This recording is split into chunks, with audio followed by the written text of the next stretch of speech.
আমাদের সম্মানিত তারেক রহমান তিনি বিভিন্ন জায়গায় বক্তৃতা দিচ্ছে বারবার এবং বিভিন্ন ধরনের নাটক করছে তার মঞ্চের মধ্যে। সেই নাটকের মঞ্চের মধ্যে আমরা একটিবারের জন্য হায়ের স্লোগান আমরা দেখতে পাই না, আমরা কোনো হায়ের ডায়লগ দেখতে পাই না। তাহলে আমরা কি ধরে নিব আপনি নায়ের পক্ষে অবস্থান নিচ্ছেন? না মানে হলো হাসিনা, না মানে হচ্ছে মোদি, না মানে হলো হাসিনার যে ফেসিবাদী কাঠামো সেটা রাষ্ট্রের মধ্যে রেখে দেওয়া। আপনারা কি সেই হাসিনা হতে চান? তাহলে বলে দিন। তাহলে আমরা হাসিনাকে যেভাবে ডিল করেছি, হাসিনাকে যেভাবে লাথি দিয়ে ভারতে পাঠাই দিছি, ঠিক সেইভাবে আমরা আপনার সাথে ডিল করব। সুতরাং আপনার অবস্থান পরিষ্কার করেন, এখনো সময় আছে।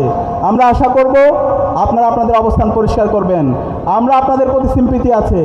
আমরা জানি এই বাংলাদেশে শহীদ জিয়ার অনেক অবদান আছে, বেগম খালেদা জিয়ার অবদান আছে, কিন্তু আজকে যে বিএনপি দেখতে পাচ্ছি সেই বিএনপি বেগম খালেদা জিয়া এবং শহীদ জিয়ার আদর্শ ধারণ করে না।